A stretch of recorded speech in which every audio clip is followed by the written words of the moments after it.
নমস্কার, আপনারা দেখছেন 99 নিউজ বাংলা। আমি সঞ্জয়। আমি রয়েছি এই মুহূর্তে জামুরিয়ার চাঁদা হাইওয়ের ধারে। আপনি দেখছেন এই সার্ভিস রোড, এনএচএর সার্ভিস রোড, সেইটা কি অবস্থায় রয়েছে। মানুষরা এই রাস্তায় আসা যাওয়া করছেন। মানে এই রাস্তায় যদি কেউ মানুষ আসে হেঁটে, তাইলে বিপদে পড়বে। আর এই রাস্তায় দুটি বড় বড় স্কুল রয়েছে, সেইখানে কমপক্ষে 4 থেকে 5 হাজার ছাত্রছাত্রীরা পড়াশোনা করতে ডেলি আসেন। তার অভিভাবকরা আসেন। এই রাস্তায় যখন ওনারা আসেন তখন পরিস্থিতিটা খুব খারাপ। সেইখানে ওনারা অসুবিধায় পড়েন, ছাত্রছাত্রীরা পড়ে যায়, তার হাত পা ভেঙে যায়, কখনো এইখানে স্কুলের ভ্যানটা ফেঁসে যায়। তারপরে অভিভাবকদের আসতে প্রচুর অসুবিধা হয়। সেই নিয়ে আজকে এখানে একটু ছোট্ট বিক্ষোভ হয়েছিল।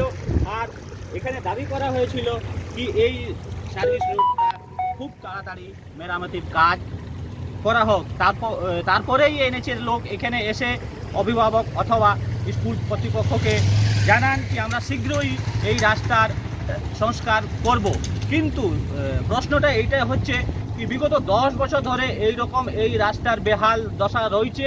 আর ছাত্রছাত্রীরা ডেলি আসছেন আর এখানে ভুগছেন, কিন্তু কারো সুরাহা নেই। কোনো নেতা, মন্ত্রী, কাউন্সিলর কেউ এইখানে আসছেন না, ছাত্রছাত্রীদের খোঁজ খবর নিচ্ছেন না, অভিভাবকদের খোঁজ খবর নিচ্ছেন না। স্কুল কর্তৃপক্ষ বারবার আবেদন করেই যাচ্ছে কি এই রাস্তার মেরামতি হোক, যাতে ছাত্রছাত্রীরা সুবিধায় স্কুলে পড়াশোনা করতে আসেন।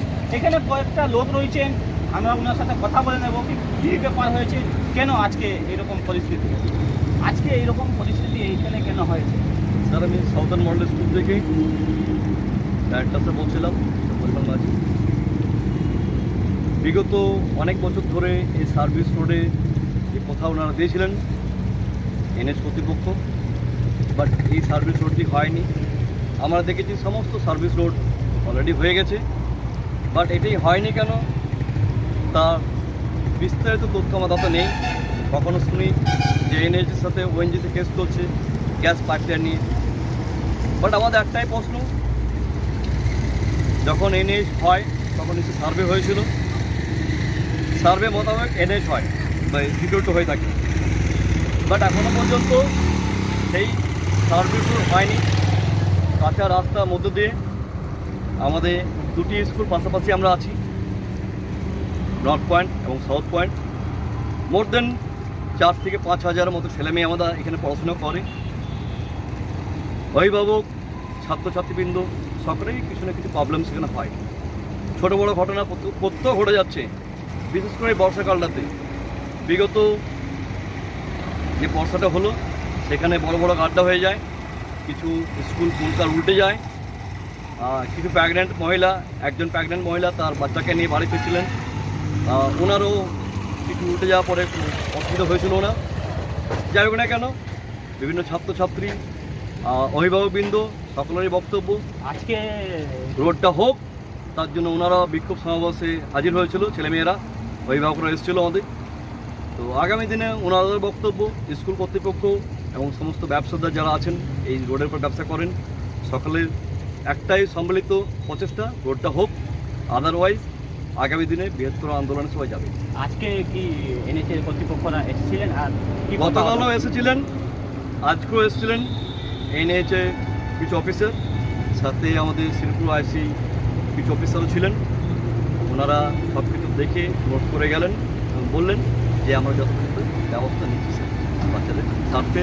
এই কথাটা তো এখানকার মানুষরা বিগত 10 বছর ধরে শুনছেন কি আজকে হবে, কালকে হবে, কিন্তু এই রাস্তা সংস্কার হচ্ছে না।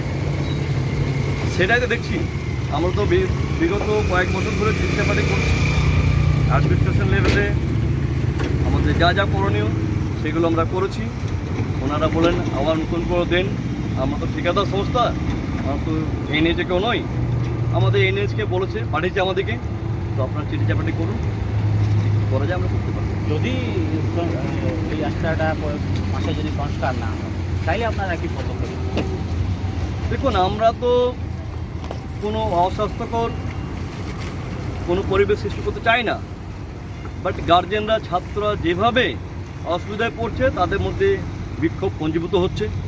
আগামী দিনে ছেলেরা মেয়েরা গার্জেন সকলে মিলে বক্তব্য, আগামী দিনে আমরা আরও বড় কিছু করবো আমরা এই রোডের জন্য। তো আপনারা শুনছিলেন এখানকার স্কুল একটা আছে, উনি ডাইরেক্টর এই স্কুলে, উনি বলছেন বছর পর বছর আশ্বাসন দেওয়া হচ্ছে কিন্তু এই রাস্তার সংস্কার হচ্ছে না। আর সেই নিয়ে আজকে ছাত্রছাত্রীদের আর তাদের অভিভাবকরা বিক্ষোভে ফেটে পড়েন আর এখানে এই রাস্তাটা অবরোধ করেন।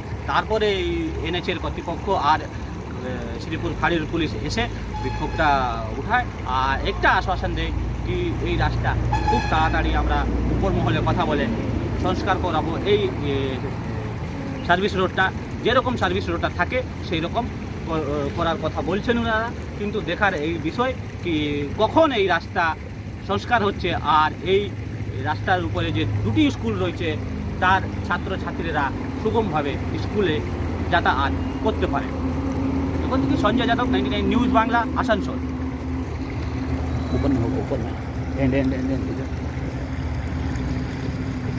তো আমার নাম্বারটা একটু নোট করে নেন, হ্যাঁ, যদি রিপোর্টটা হয় একটু পাঠাবেন। হুম, গার্জেন থেকে পাঠিয়ে দেবো, গার্জেনরা তো তোমার নাম্বার আছে?